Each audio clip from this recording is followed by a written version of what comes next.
Um, Thank you for coming, and I'm Sally Wood and part of the focus group. And I want to thank Richard Bagley for coming here and STAR. And Richard is a Richmond native, and he has loyalties to Collegiate, where he graduated from high school in 2002. He played basketball at Boston University, and then he made the better decision to transfer to the University of Richmond, where he would play football. And Richard suffered a life-altering spinal cord injury in 2008. And in those years, he has been very productive. He, for instance, is the founder and executive director of United Spinal Associates, U.S. of Virginia, a nonprofit organization which is solely dependent on contributions, donations, which would include private foundation donations and government grants, and most importantly, individual gifts. He served on the steering committee that established the new Sheltering Arms Institute, and he was elected and serves on the Sheltering Arms Institute's board. He's a real rock star. USA of Virginia deploys diverse programming which is centered around peer and family mentoring. He usually has about 150 newly injured individuals per year, and he has branched out to a RAMP program. And Richard will detail his own personal and professional journey, and he will introduce STAR, if STAR's awake. And STAR, I hate to tell you, Richard, there's a lot of interest in STAR. Very used to it. Yeah, he's used to it. And STAR will demonstrate some of the commands that he follows. He has 40 responses. We have in the audience Ms. Marianne Bagley, Richard's mother, who I hope if you don't know Marianne, you're missing something, be sure you know her. She lives on the lane. And also we have Andy Schultz, who will be helping on stage and even helping with questions and answers. And we'll start with a film that was made by VCU. And Richard was a patient at VCU, and thereafter he gave back. And this film was first shown at VCU's Shining Knights Gala, where he was honored for his outstanding contributions to VCU. So we're going to roll this film and let it speak for itself. And Eddie is going to start the film. Well, I appreciate it, Sally. I actually switched things up a little bit. You didn't tell me you switched up anything. No, I usually don't. I throw wild cards. We're going to show a little bit clip of the film a little while later, but I want to thank some folks out of the bat. It's an honor and privilege to be here. First of all, I want to thank Sally Wood and the focus group for making this happen, asking me to come. As daunting as an ask as that is, as I'm not typically a public speaker, so I will apologize in advance. I also want to thank my mom, who has been my support system for the past 38 years, as well as Andy, my best friend and girlfriend, who I feel like I've known for 38 years, but we just got there a little bit more abbreviated. I can't hear as well, so I'm going to find Eddie. It may be better off for it if you can't hear me. In case you have to switch. He has the wet the tablets. Shall I wait?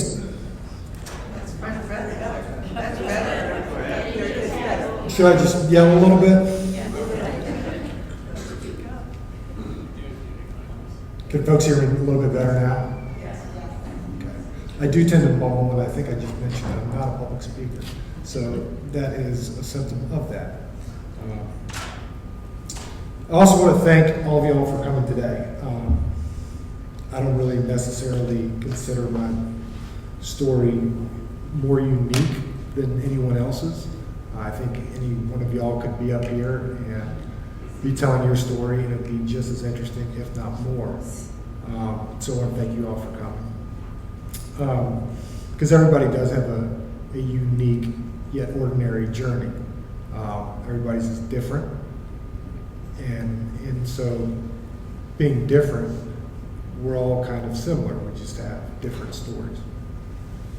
So starts out 38 years ago. As Sally mentioned, I don't know that I need to give this talk. She did such a fantastic job of covering everything, but we're going to be a little bit redundant. Let's see if I can get this pointer to work. Maybe. It may not be in range here.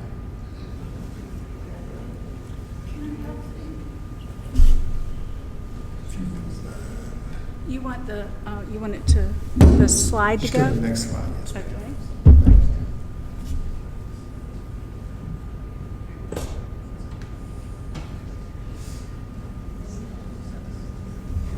There we go.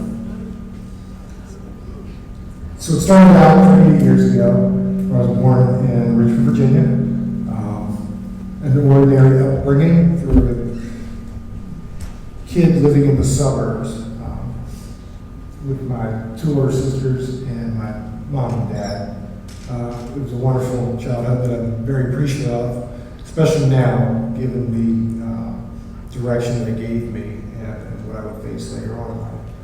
I was heavily involved with athletics, so physical fitness was incredibly important to me, which would serve me very well later on, as you'll see.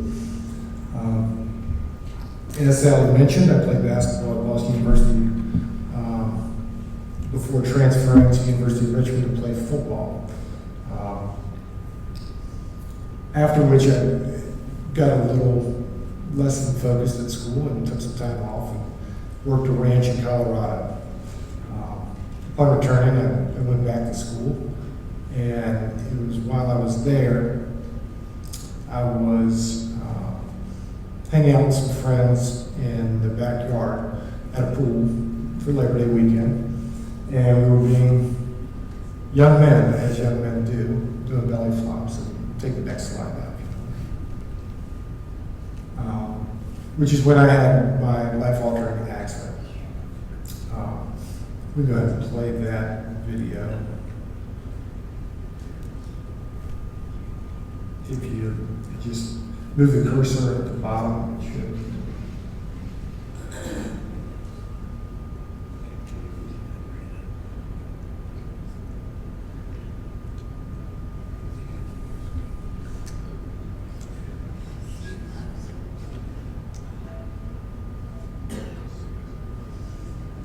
It's a little low.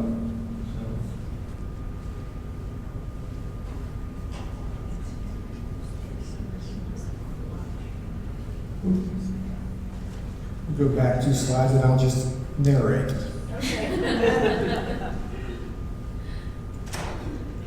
So essentially we were playing in my friend's backyard in the pool, and we were doing belly flops.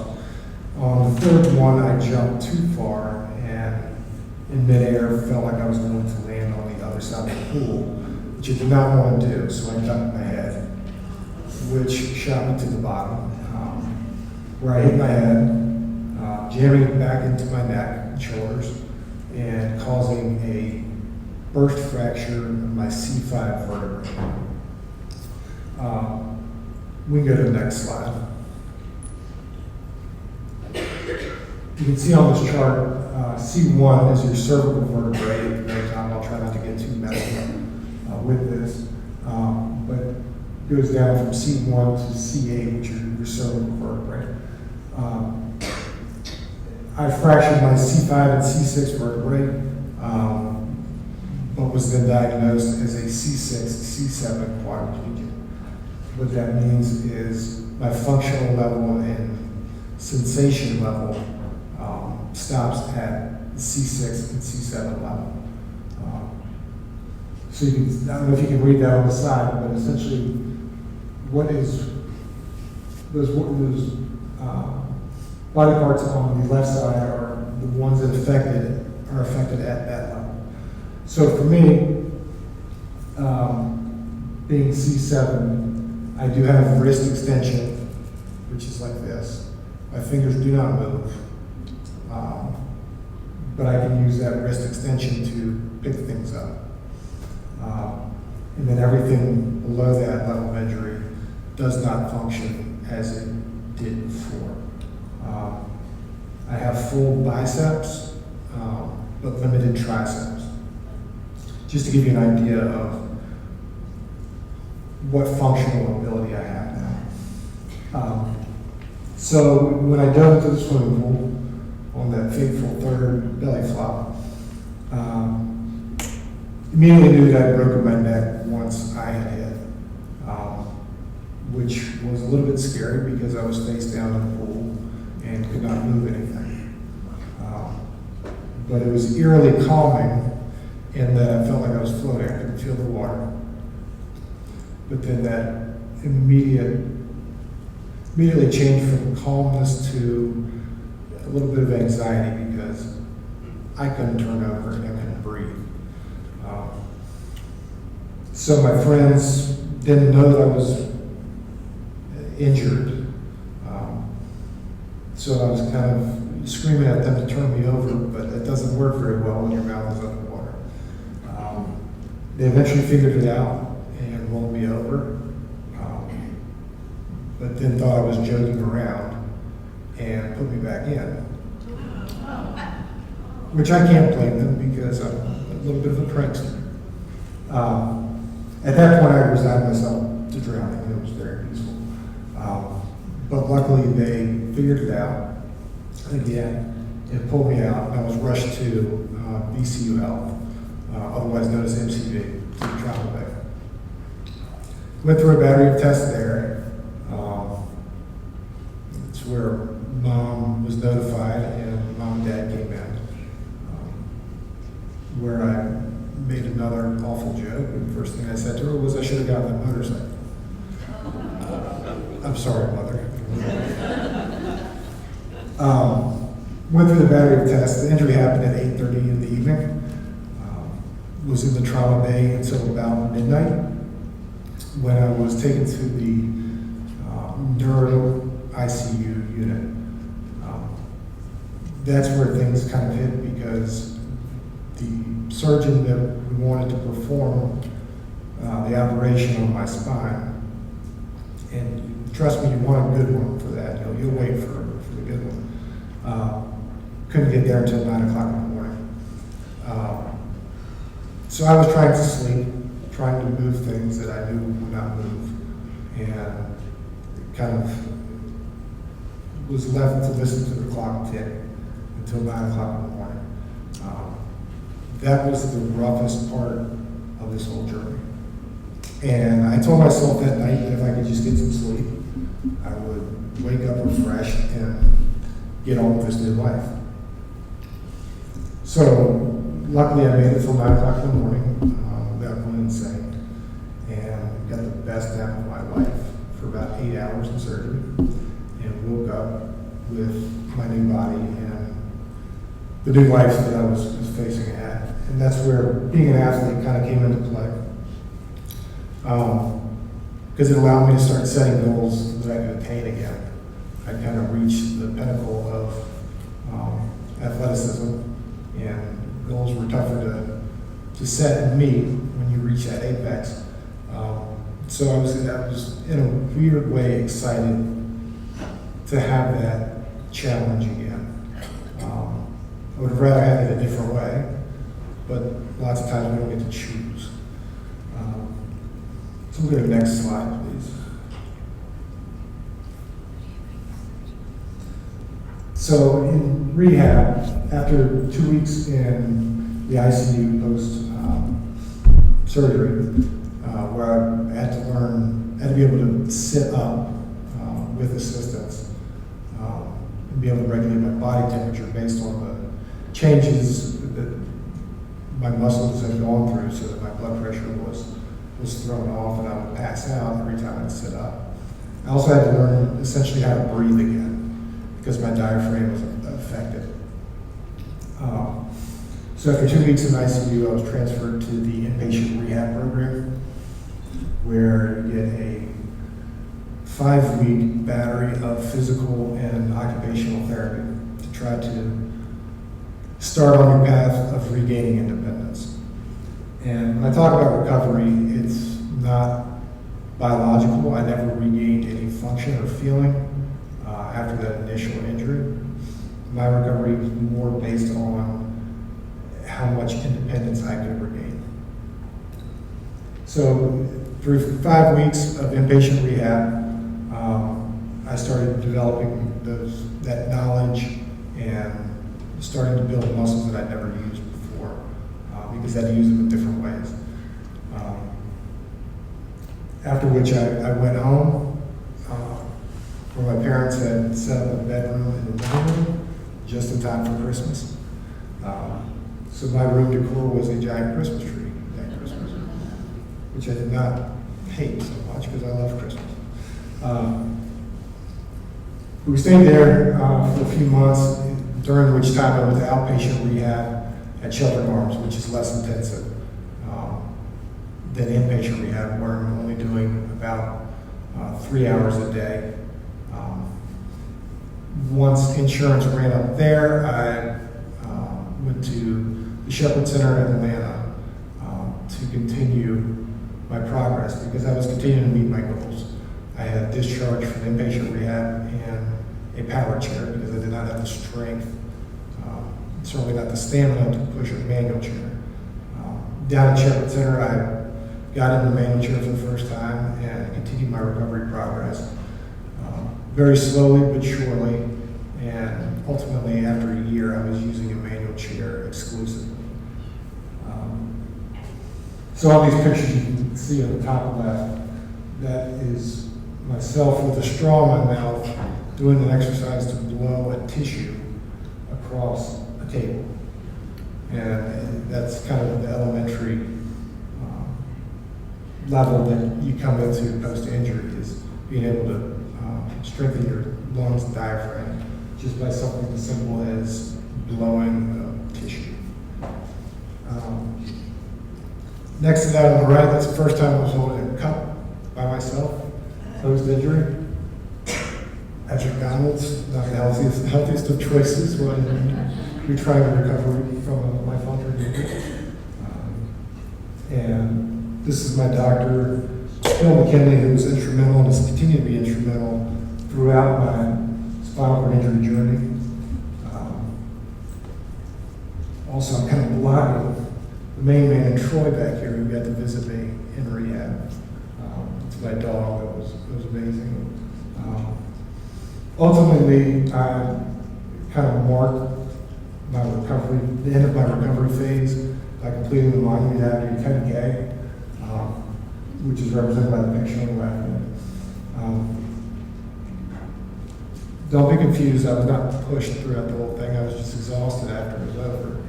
And my buddy Matt, whose house I was actually at when I injured my neck, he was helping me afterwards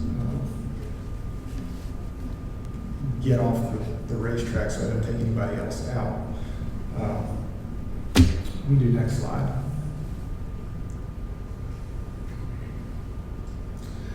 So in my recovery, I was friends with many of my therapists before I was injured, but also gained very many friends within rehab. And a part of my recovery was getting out of the house, going out and doing things. One of those things included going back down to inpatient rehab and called upon by my therapists and friends if they had somebody there who was a new injury that may benefit from hearing about my experience and how they are similarly affected and could use that to their benefit. So essentially I was peer mentoring before I knew I was peer mentoring. I was just trying to give back to the therapists who gave me so much. And just chatting with folks and sharing stories and tips and tricks on how to learn how to transfer from the bed to the wheelchair, and how to put pants on and that sort of thing. Because everything is nuanced once you're limited in functionality and you have to adapt, which is totally doable, but you have to think twice and then act once. In so doing, after a few years of that, it became abundantly clear that we needed a more formal program to do this peer mentoring for a couple of reasons. One, there are too many folks for me to see, and two, every injury is different, and we were very aware that it was not appropriate for me to be chatting with someone with paraplegia or a young lady, just because injuries and recoveries look very different. We wanted to be able to diversify who these folks we have available to them to chat with. So at that time, we founded the United Spinal Association of Virginia in 2015 under the mission to educate, empower, and educate Virginians living with spinal cord injury and disease to achieve their highest level of health and independence. Independence factor is the main point in that. We leave the health stuff to the doctors. We educate where we can and where we're needed. But the majority of our programming is revolving around independence. Starting with Peer and Family Mentoring Program. We'll do the next slide, please.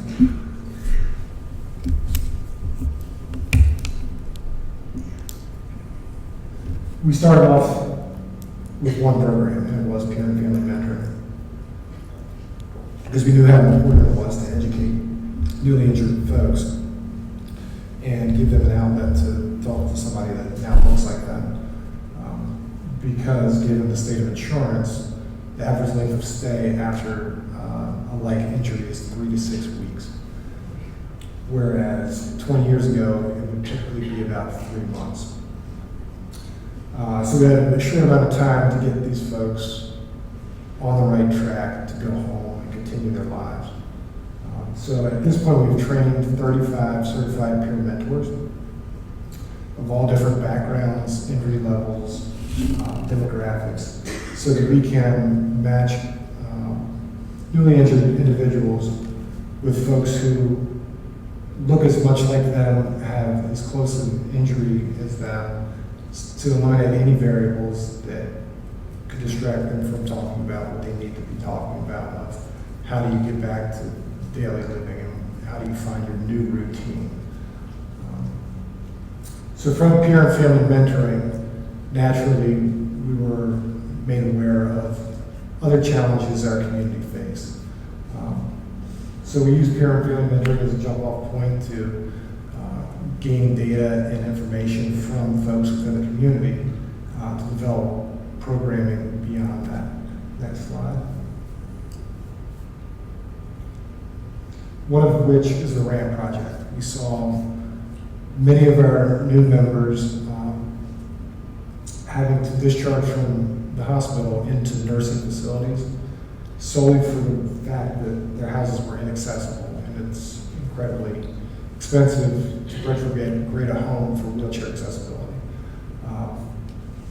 So we recognized that problem and submitted a grant application for the Craig H. Nielsen Foundation, which is focused on spinal cord injury resources. And in 2019, we launched the RAMP project. Since then, we have installed 54 ramps for individuals, diverting them away from, sorry, she just got a little uncomfortable. I needed to read diverting them away from nursing facilities, which can be terrifying at the core, but also right at the peak or at the beginning of COVID-19, which was just fortuitous. We didn't see that coming, of course. But for some folks, that was the death sentence if they went to a nursing facility during that time. The main story that took us down this path was a gentleman named Chris. Just to give you a story about where this need was recognized. Chris was a 54-year-old gentleman who was injured quadriplegic level while working. So he did his 5 weeks of inpatient rehab. Thought he was going to discharge to his home. But unfortunately, the house wasn't accessible.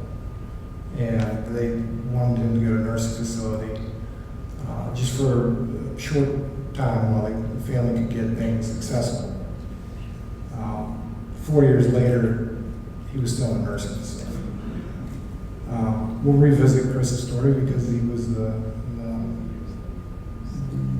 jumping off point for another program, or a piece of one of our programs that has been crucial as well. The RAMP project has been very successful in keeping folks out of nursing facilities, which have shown to be detrimental to folks' health as well as independence. So, program we're very proud of. Next slide. We've also started an equipment closet. We've noticed that lots of folks that we were mentoring are undocumented or underinsured, in which case they don't have access to equipment. When your legs don't work, you need a wheelchair. So these folks were asked to go without. They would be discharged home in an ambulance and put in their bed, and that's where they'd stay unless they got a wheelchair. So United Spinal recognized that program, or that need, and we developed an equipment closet where we take donations and make them available for free to anybody who needs them. We do work quite closely with therapists and rehab facilities so that they know what's available and can request based on their patient's needs. Next slide. So another piece of United Spinal Association's mission is working with the community to educate and make it more inclusive for folks that are members of our organization. We're very grateful for the Sheltering Arms Institute, which is a collaboration with VCU Health. Historically, rehab has had all of the right pieces in place in Central Virginia to include knowledgeable clinicians at some of the locations, and other locations had state-of-the-sciences equipment. Thankfully, we saw two entities come together and combine the best of each entity in a standalone hospital with the Sheltering Arms Institute. We were extremely excited and pleased to see not only these two seemingly competitors come together for the good of the community, but also they invited us to the table from day one so that we could give our input from a patient perspective for folks with disabilities, right from the design process all the way through. So Sheltering Arms Institute is located in far eastern side of Goodrich County, just outside Shortlawn, and has been open for 2 years, and United Spinal continues to consult and provide programming for them, which we are incredibly in deep gratitude for. As they continue to develop their programming, they include us for the benefit of their patients, which we appreciate, and that's kind of, if you've been in Richmond for any amount of time, you know that's how networking in Richmond works, and people come together to work together for the betterment of the entire community. Next slide. The third kind of overreaching program or branch of United Spinal is advocacy. Each year we go to Washington, D.C. to advocate for bills that affect our community. I've gone each year since 2016, and we've now begun bringing that legislative advocacy back to Virginia. Going back to Chris's story, who was stuck in the nursing home for 4 years. Like I said, he was going to discharge on that unfortunately got derailed for an extended period of time. So I was mentoring Chris within the facility that he was living. And the first day that I went over there, I noticed that he was in a suboptimal wheelchair. I asked him where he'd gotten it. He said his family had bought it from a thrift store. Just a little background, quadriplegics need chairs to be fit exactly for them, to preserve their skin and the positioning so they're able to move around safely. Unfortunately, Chris couldn't. I asked him why he didn't have his chair, and his vendor could not provide it to him because he's a Medicaid recipient living in a skilled nursing facility. If he had discharged home as planned, Medicaid would have paid for the $40,000 wheelchair that he was fitted for, and which was ordered for him. But unfortunately, based on laws, he couldn't take delivery of it. So we saw a need and wanted to fix that. So because of Chris, who's now been in a nursing facility for 4 years in suboptimal equipment, he's had 2 surgeries for skin issues, 1 breakdown. He's had a stroke. He's now had a bilateral amputation, so his legs have been amputated from the knees down, all because he didn't have the appropriate equipment and was in bed essentially 24/7. So we formed a working group with stakeholders from the community, including vendors, patients, clinicians, pretty much anybody you could want at the table, we brought to the table, and had a working group of 54 folks, where we developed some legislative language that we were going to take to the Capitol. Last year we took it there, House Bill 241 passed for a study, and next year we expect it to pass to essentially allow or force Medicaid to pay for equipment that's needed for anyone, no matter where they live, whether it's in the community or in a nursing facility. So we're very proud of that legislation because it eliminates the discriminatory factor of if Chris had gone home initially, he would have gotten the wheelchair that he needed and quite possibly avoided many of the issues he faced going forward that have been detrimental and almost deadly. But because of the RAMP project and now this legislation, Chris will be going home in the next 2 weeks to his sister's house. Next slide. Now, this is what everybody came for, I think. This is Star 5. Star 5 is a service dog from Canine Companions, which is another nonprofit organization that is nationwide. Full disclosure, I did not want to go through the organization to get a dog. I felt like it wasn't necessary to my independence. I didn't want to take one from somebody else. But also I wanted a really well-trained dog, and I couldn't do that from the wheelchair level anymore. More importantly, we also saw some issues with education around service dogs in the community. So all those factors played in to be determined that we probably should get a service dog for the organization, myself, and the community. One of those more than the other, and I'll let you decide how selfish I am. So Star Canine Companions, they breed their own dogs based on the temperament and disposition. Any of you that have dogs may realize that your dog probably wouldn't just lay down like this with 100 people staring at them and possibly go to sleep. And that's all the disposition and breeding that they do to get that in the dogs. She, at 8 weeks, was sent to a puppy raiser, which is a family, just volunteers to take a puppy and then train it for a year and a half, just going to obedience classes that are geared for canine companions, where they learn basic commands: sit, down, stay, heel.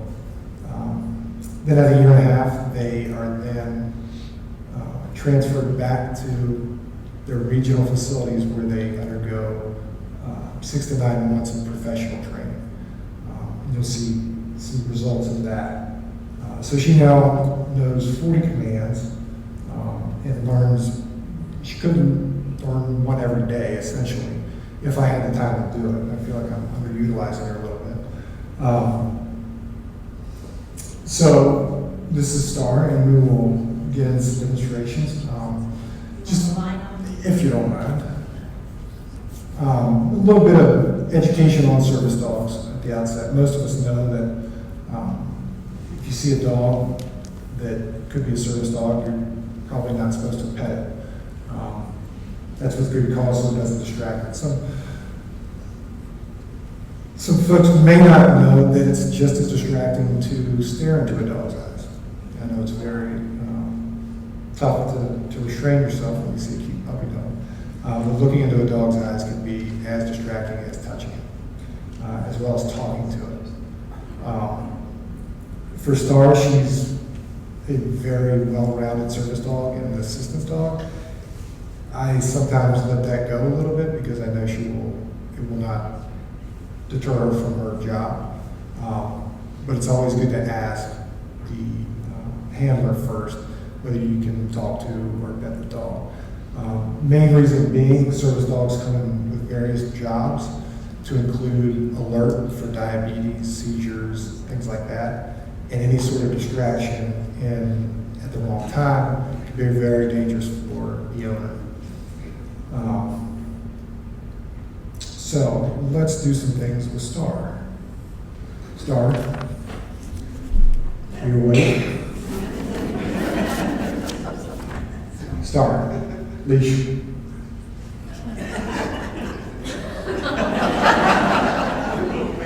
Let's go. Here. Always has to stretch. Star, leash. Step. Step. Give. Good girl. So that command you saw, leash, is if the handler drops the leash and the handler pick it up, she will know to pick it up. And then she then delivered it by stepping on my boots. So she knows 3 different ways of delivering. Start heel.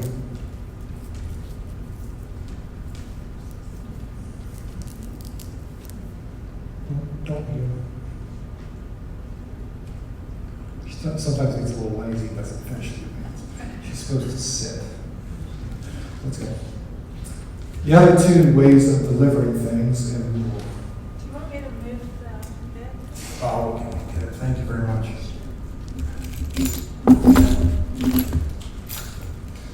Like I said, I didn't think that I needed a service dog for independence, and I was quickly corrected once I got her and she realized how helpful she could be. Start heel. When I'm in the grocery store and my lap is full of groceries and they drop something, she'll look at it because she knew I just dropped that and she probably wants to go pick it up. Start get.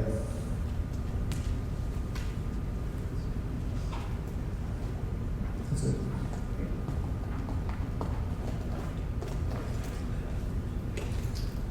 Heel. Visit.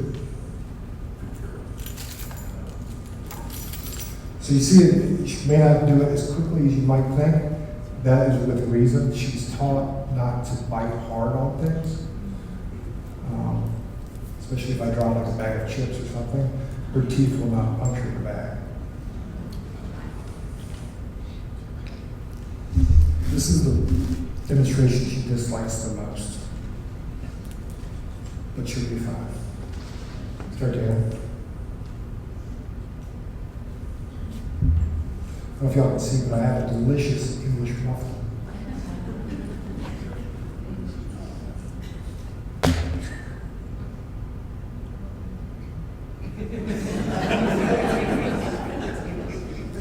So they're so well trained, they won't touch people's food.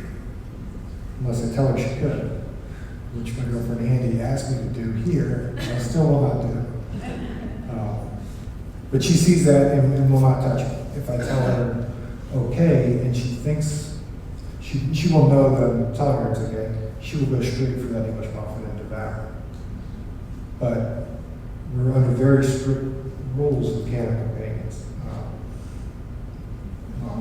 I'm going to get it because I feel bad now. These dogs, because they're so much money invested in them and time, we're tasked with keeping them in the best shape possible. So they are very limited in their food intake. She gets half a cup in the morning, half a cup at night, and no people food ever. Part of that is for weight management, so that you can have the longest career possible, but also it's so that she doesn't do that, or she does do that and leaves it.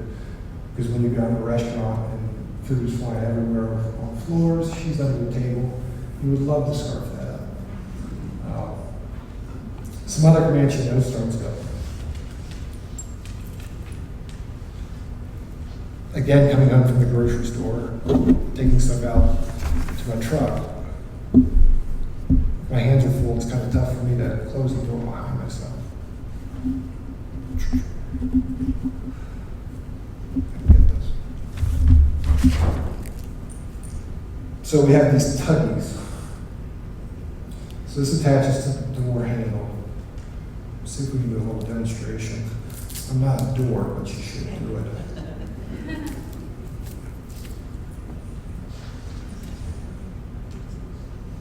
Start now.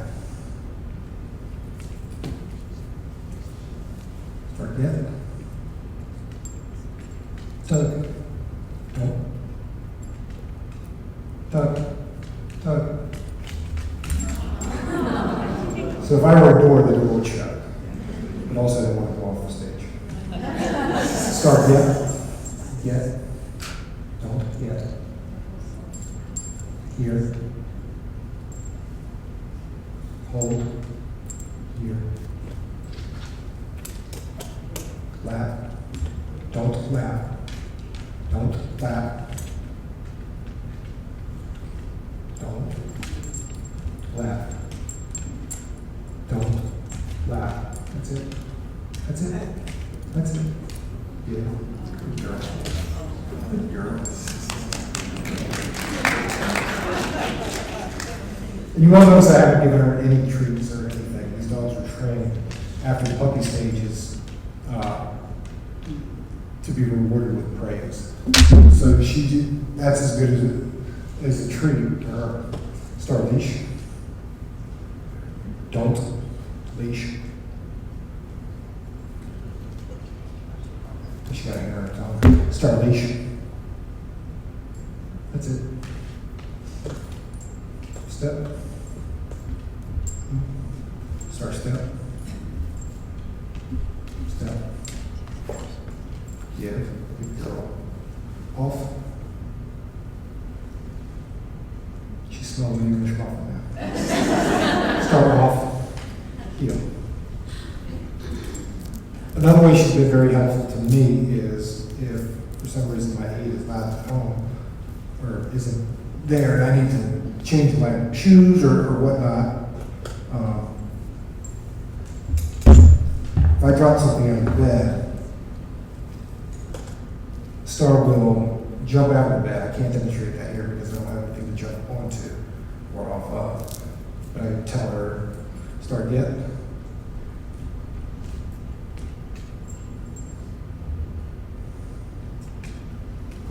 Visit. Yeah. Good girl. Otherwise, I would have her jump on the bed with it and then return it to me. So, to finish off this demonstration, there have been many requests for The command I'm about to give her is our heel. This is not useful for anything other than entertainment. These dogs are trained not to do this, but some of them are confident enough that they eventually will. A lot of them won't do it on command.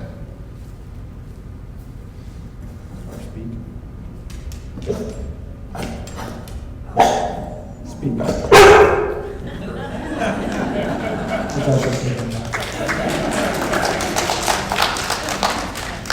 So I'm sorry I kind of ran through that and it was a little bit rushed, but I also wanted to leave as much time as possible. My mother and girlfriend, Andy and Marianne, were gracious enough to allow me to ask them to come up. Yes, ma'am. Thank you. I wanted to leave time for you to be able to ask questions of any of us. A lot of times it's the caregivers and the loved ones who are more affected and have a more interesting perspective on this than the folks who are injured because we're living it. I mean, this is my life. I know no different. This is normal to me. And sometimes when folks are looking at it from the outside, they have a different perspective on it. And that's kind of, you all can probably relate to that a little bit more. So I'm going to ask Andy and Mom to come on up.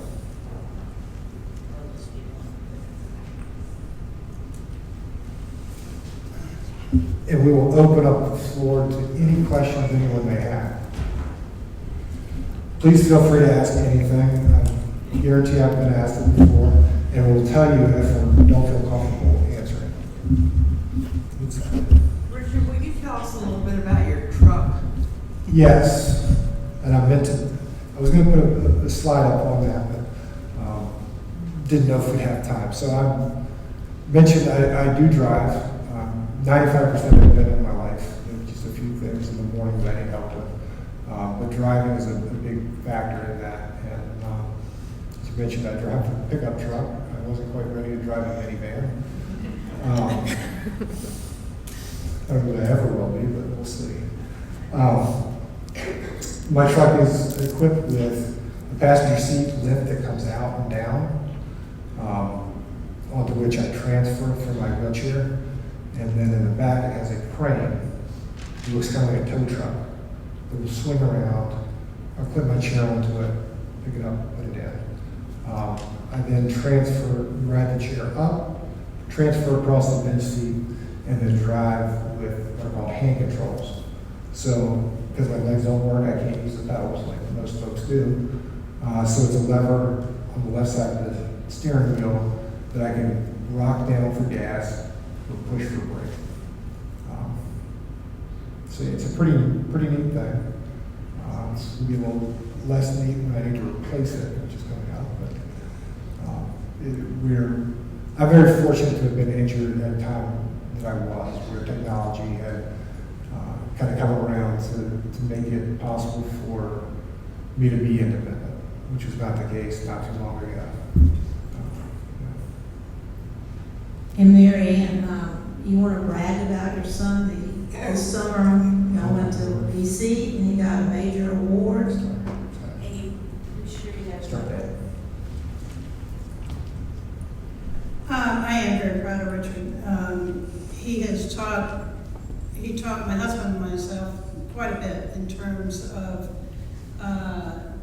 he had potential paths ahead of him, and we're very, very proud of the path that he chose to move forward and a positive attitude. He has always been a giving guy, and it has been shown in his work with folks with new spinal cord injuries. He was recognized this summer as Advocate of the Year by the national organization, the United Spinal Association, in Washington, D.C. this summer, and I was very proud of him once again.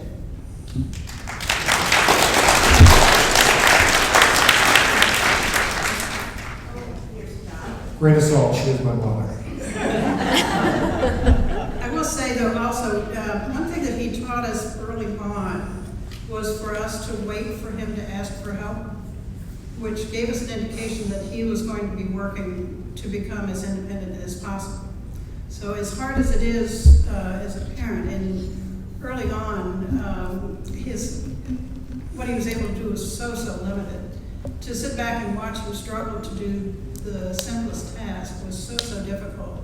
But he encouraged us to wait, and because of that, he was able to learn to adapt and do things perhaps in a different fashion, but to become more independent on his own. I have a question about that lovely truck that you just described. Is that available to many people? Because it must be extremely expensive. It is extremely expensive, as is most things that are marketed for disabilities. My truck is not quite as expensive, not to say that it's by any means affordable to most, where vans can cost, the wheelchair vans with ramps on them typically cost about $75,000 to $85,000, which is just a typical minivan with a ramp on it. The state of Virginia we're fortunate to have a Department of Aging and Rehab Services, which will modify one vehicle at no cost. So they have a fantastic program that we refer most of our members to, which will cover the cost and facilitate driver training so that you can learn and be qualified on hand controls at the DMV.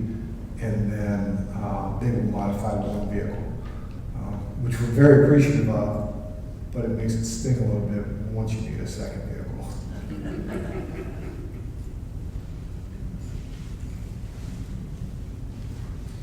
Do you have a job and work for a living for someone? I do. I'm running the United Spinal Association of Virginia is my full-time job. Paid a part-time salary, work overtime on a full-time job, which I knew exactly what I was getting into when we founded the nonprofit. But we're fortunate enough to have garnered enough support to make it full-time to then expand the organization, which we have not come close to its potential yet, but we're on our way. And Andy, I'd be remiss not to ask you to tell us more about yourself and whatever you want to share with us. I know everyone's excited about you being here. I don't know that people need so many details about me. I'm just glad to be here and, having Richard in my life, he's opened my eyes to so many things. And my youngest son has cerebral palsy, which I can't think of a better person for Ezra, my son, to have in his life than Richard.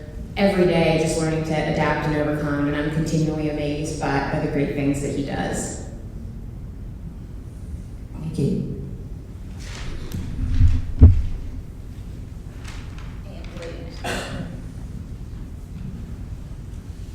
I noticed you said that your truck was equipped with a passenger side seat that comes out. Can you explain that?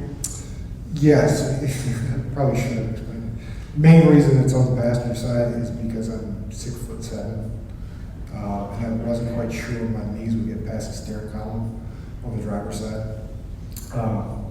But in making that decision, it was fortuitous because at the time I started driving, a lot of my work was down in BCU in the city, where I was parking on one-way streets, and so it's a little bit safer to get out on the sidewalk side. Also allows for me to be a passenger or the driver. Typically don't like the former, but if need be, if I'm at you grab that mic? I would just say he probably particularly dislikes being a passenger if I'm the driver.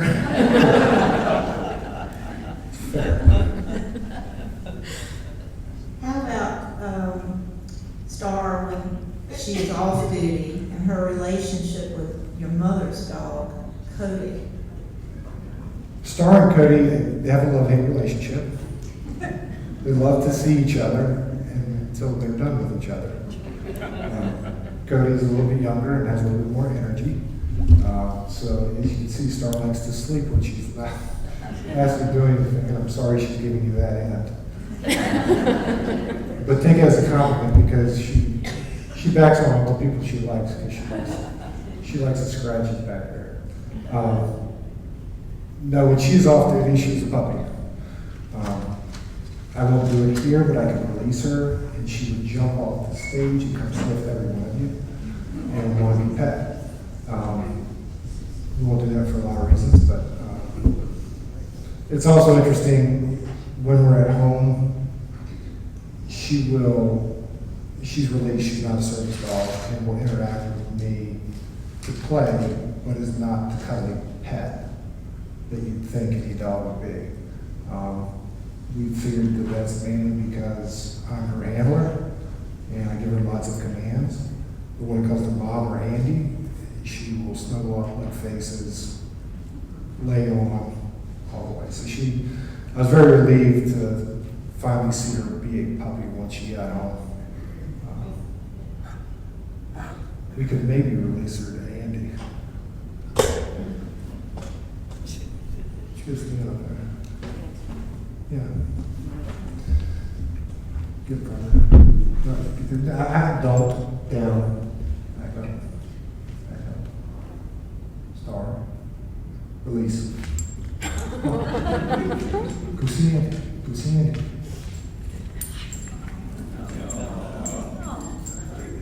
You see she can turn it on. Star. Bed. Don't bed.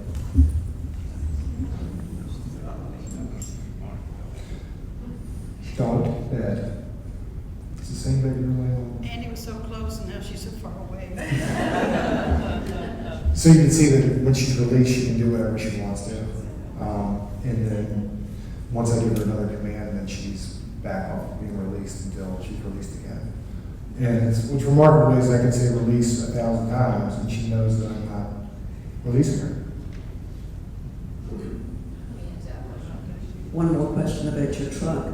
You mentioned it's got hand controls and you prefer not to be the passenger, but could somebody who does not know how to use the hand controls use it, or do they have to use that? I think Andy will field this question.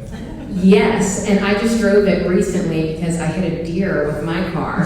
So mine was in the shop, and so I had the privilege of driving the truck. I was a little bit nervous about it. It's a huge truck, and I didn't want to inadvertently do the hand controls, so we did some practice sweeps in the neighborhood at night before I took it out on the roads. But yeah, you can disable the hand controls entirely, and then took off the little assisted piece that's on the steering wheel itself, so that you could just drive it like a regular truck.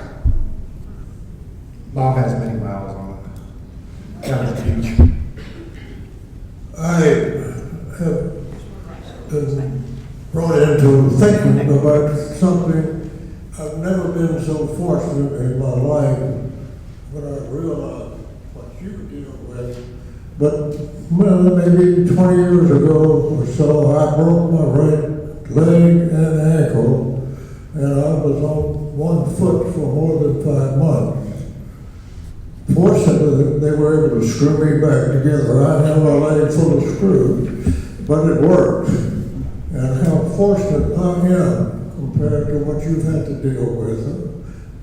We're lucky that you are as well as you are. I want to let you know I appreciate that. Well, I appreciate that very much. And I'd also ask you not to diminish things you've experienced because they're all relative. That would be much more frustrating than being down a leg, especially knowing that the chance you can get it back. Then I'm very, very appreciative of how severe my injury was. Spinal cord injuries, I didn't touch on this, but they can range from complete to incomplete. If you think of cutting a cord in half and the lights will go completely out. Some injuries, it's like just cutting a little bit of it, so some signals get through. Those folks we call incomplete, and when you see miracle stories of spinal cord injuries walking again, those are the injuries.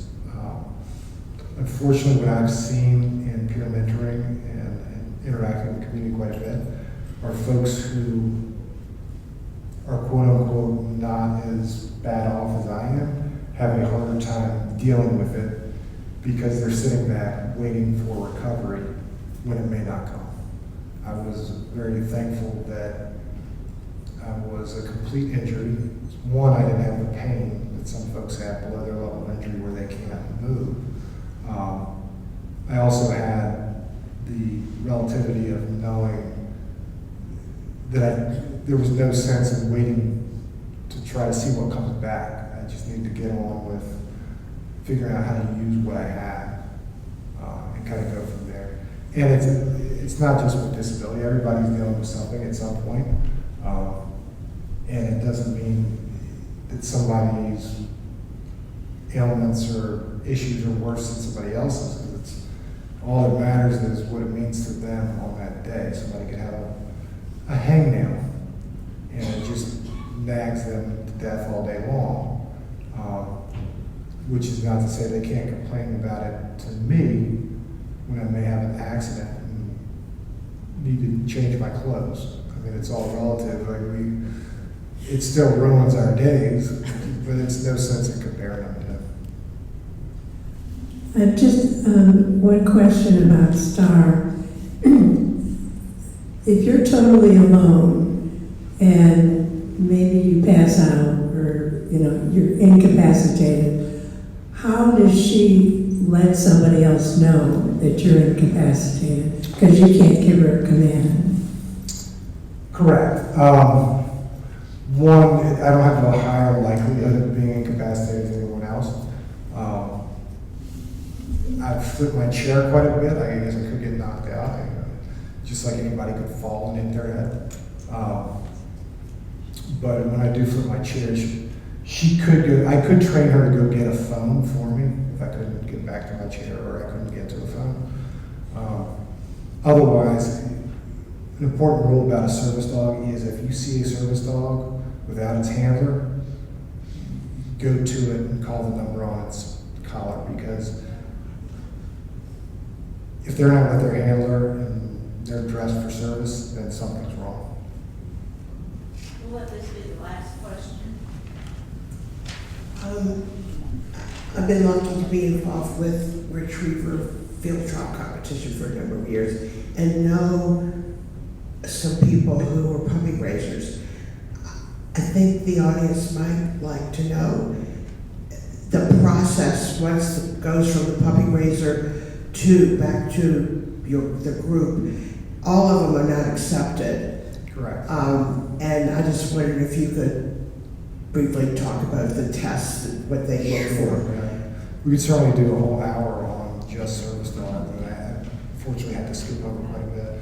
I did mention that they go to their volunteer puppy raisers for a year and a half, which I have to mention without the puppy raisers, they do a remarkable job. Not only in training the dogs, but also being able to let them go. They have these dogs and they grow to love them and they're with them nonstop for a year and a half, and then take them and give them back. But you go back to your original point of once they go from the puppy raiser to their professional training, which is at different regional facilities. Ours is in the Northeast in New York. Then actual trainers are working with them every single day to use what they've learned from the puppy raisers with the basic skills to then put that into tasks like get and that sort of thing. Like you said, even though they are bred for service and are trained extensively for a year and a half from the age of 8 weeks, only about 40% of them will pass through service. Which sounds like a low number, but I mean, it takes a special dog to be able to do this, and it's not the training alone. A lot of it is their innate qualities. that number's going up as they figured out the breeding lines that they want to use. And 40% is a very high number for that. Other dogs that don't quite pass the service test, they can do what's called a career change. Some of us call it failing. But those dogs may roll into a facility dog type role, which is essentially a service dog, but can interact with patients within a rehab facility or a hospital and interact with them in therapy. Other dogs may become therapy dogs. And some dogs that just go back to their puppy raisers and live a happy life. Well, before, yes. If I may just add one thing, I've talked about how proud I am of Richard. As a bystander on the sidelines, I would suggest that Andy is a very, very special lady who clearly recognizes Richard's abilities and not his disabilities.